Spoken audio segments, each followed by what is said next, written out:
La veille, j'avais vu La Fièvre du samedi soir. C'est ma mère qui m'avait dit « Ah, si t'aimes bien les comédies musicales, sur telle chaîne ce soir, il y a La Fièvre du samedi soir. » Et alors, c'était justement un samedi soir et le dimanche matin, j'étais hystérique en disant « Mais il est génial ce film de Travolta que je connaissais juste de Allô maman, ici bébé. » Mais on conduit pas quand on a pris des enfants. Du coup, j'ai dit « Mais il était jeune, il était hyper mince, il était hyper beau. » Et du coup, elle me dit « Ah, si t'aimes bien La Fièvre du samedi soir, ce soir, il y a Grease qui passe à la télé. Tu connais ?» Je connaissais 2-3 chansons. Je crois que j'avais autour de 10-12 ans et quand j'ai vu ça, c'était l'épiphanie, quoi. C'était vraiment une révélation. Je me suis dit genre, oh, le personnage est tellement cool, il est tellement beau, il est tellement charismatique, il chante et il danse, il est pas ridicule. C'était vraiment mon premier souvenir de comédie musicale, quoi.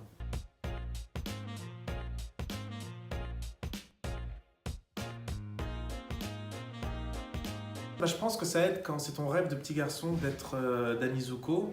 Moi, c'était vraiment mon rêve. J'avais plusieurs rêves, dont de faire Gaston dans La Belle et la Bête et Danny Zuko dans Grease. J'en ai d'autres, je préfère pas les dire, ça me portait la poisse.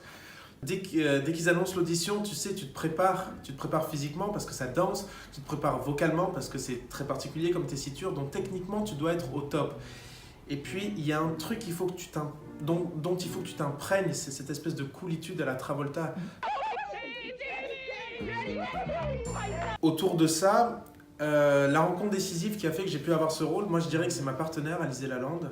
On avait une super alchimie, on s'entendait déjà super bien, on rigolait bien, on se comprenait, professionnellement surtout, c'est très important, on était sur la même longueur d'onde.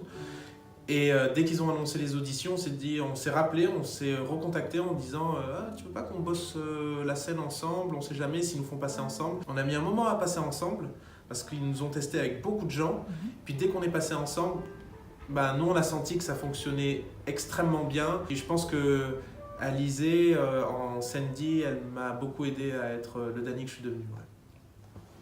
Je t'aime.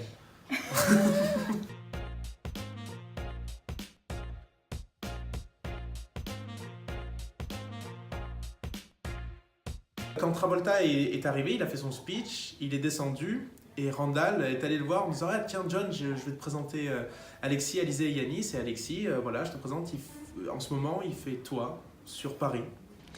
That's cool, baby. Et donc moi j'étais pétrifié et en même temps il y avait ce truc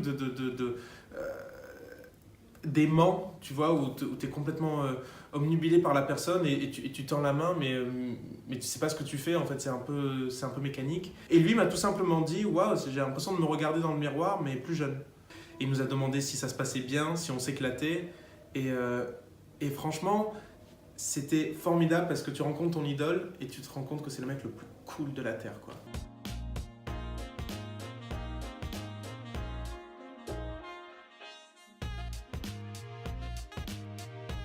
Ouais, je suis fier de pouvoir dire aujourd'hui qu'entre Disney et moi, c'est une belle histoire d'amour. Comme beaucoup de gens de ma génération, j'ai grandi en regardant les dessins animés Disney. Ça aussi, ça m'a donné l'amour de la comédie musicale. Chaque fois, l'orchestration elle est géniale, la partition d'Alan Menken, c'est fantastique. Il y a des cuivres, il y a des chœurs et tout, c'est énorme, chaque numéro, tu vois. Et donc, du coup, j'ai toujours kiffé les Disney. Ce qui m'a donné envie de faire de la comédie musicale, c'est que le premier spectacle que j'ai vu à Paris, c'était Le Roi Lion, au Théâtre Mogador. Et là, c'était une autre révélation. Il s'est passé beaucoup de choses en termes de révélation, mais j'étais vraiment scotché à mon siège. C'est la première fois que je pleurais de beauté d'un truc comme ça, où je me suis dit, ok, je veux faire ça aussi. J'aurais pas l'impression de trahir mon métier d'acteur si je fais ça. Mon obsession, dès que j'ai vu Le Roi Lion, c'était de faire un Disney sur scène. Mon Disney préféré, ça a toujours été La Belle et la Bête. Et mon personnage préféré, ça a toujours été Gaston. Une fossette au menton. J'ai un corps d'Apollon du plomb dans la tête. Ah, quel champion ce Gaston! Dès que j'ai été pris sur La Belle et la Bête pour faire Gaston, je me suis dit, oh yes! Parce que Disney, c'est synonyme de rêve aussi. Et donc, du coup, moi, c'est comme ça que j'ai toujours construit ma carrière. Et mes choix, c'est des choix de rêve.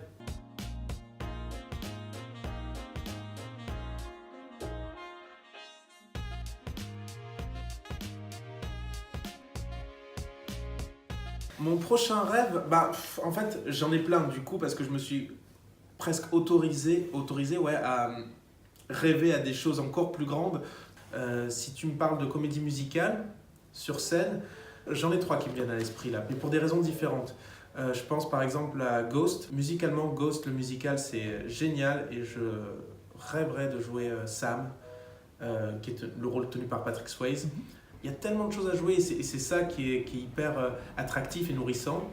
Je pense aussi à Jean Valjean dans Les Misérables pour la partition parce que c'est tellement magnifique ce qu'il chante et puis ça demande une technique. Et puis quand je l'ai vu à Londres, j'étais scotché et je me suis dit waouh, un jour j'aimerais être un homme et faire ça quoi. Mon musical préféré c'est Billy Elliot et le rôle du frère à chaque fois il me déchire le cœur et je trouve que c'est hyper intéressant à jouer aussi. Tout le monde sait que je suis dingue de l'univers Marvel ou Star Wars, donc je me dis ben si un jour je peux jouer dans un de ces films, ce serait absolument génial.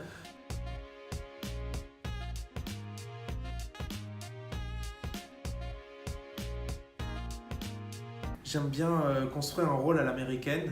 Alors ça peut paraître un petit peu désuet comme ça, mais quand on m'a dit genre ok tu feras Gaston à la rentrée, moi je voulais vraiment être Gaston quoi. Ça c'est pas du biceps en papier. Pour moi je voulais me sentir lourd, je voulais sentir que c'était le macho man quoi, la testostérone. Et donc du coup forcément j'y ai pris goût. Et après il y a des périodes plus ou moins intensives.